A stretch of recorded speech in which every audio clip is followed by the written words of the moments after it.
छोटे से गांव रतनपुर के एक किनारे पर मिट्टी का एक झोपड़ा था।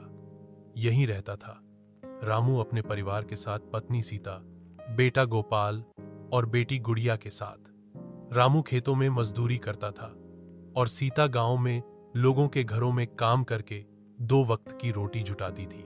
बारिश के दिन थे, झोपड़ी की छत से पानी टपकता रहता और बच्चों को एक कोने में सिकोड़ कर बैठना पड़ता। लेकिन फिर भी इस छोटे से घर में हंसी की कोई कमी न थी। गुड़िया की मासूम बातें और गोपाल के सपने इस झोपड़ी को रोशन रखते थे। रामू का सपना था कि उसका बेटा पढ़ लिख कर बड़ा अफसर बने, लेकिन गरीबी का पहाड़ हर दिन उनके रास्ते में खड़ा हो जाता। गोपाल सरकारी स्कूल जाता था, लेकिन फटे पुराने कपड़े, बिन जूते और भूखे पेट पढ़ना आसान नहीं था। कई बार वह सोचता, क्या पढ़ाई से सच में कुछ बदल सकता है? एक दिन स्कूल में शिक्षक ने कहा, जो बच्चा इस साल बोर्ड परीक्षा में टॉप करेगा उसे सरकारी स्कॉलरशिप मिलेगी। गोपाल की आंखों में चमक आ गई। अब उसके पास एक मौका था। उसने ठान लिया कि वह दिन रात मेहनत करेगा। मगर जैसे जैसे परीक्षा नजदीक आई, घर की हालत और बिगड़ती गई। रामू को बुखार हो गया। सीता को अकेले ही सब संभालना पड़ा। घर में दवा के लिए भी पैसे नहीं थे। गोपाल स्कूल से लौटकर खेतों में काम करता और रात में पढ़ाई करता। कई बार नींद से लड़ता तो कई बार भूख से। गुड़िया भी छोटी उम्र में समझदार हो गई थी।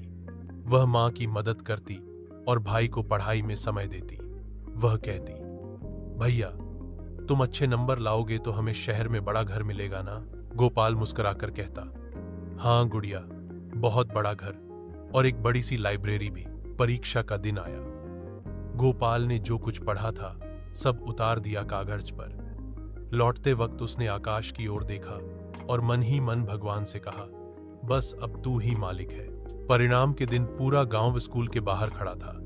प्रधान जी ने लिस्ट पढ़ी। पहले नंबर पर गोपाल रामू। एक पल को सब चुप हो गए, फिर तालियां बजने लगी। गोपाल की आंखों से आंसू बहने लगे। वह दौड़ता हुआ घर पहुंचा और पिता के गले लगकर रो पड़ा। रामू की आंखें भर आईं। यह उनके संघर्ष की जीत थी। सरकार की मदद से गोपाल को शहर के एक अच्छे स्कूल में दाखिला मिला। कुछ महीनों बाद उन्होंने गांव में एक छोटा सा ज्ञान केंद्र खोला, जहां गांव के दूसरे बच्चे आकर पढ़ते थे।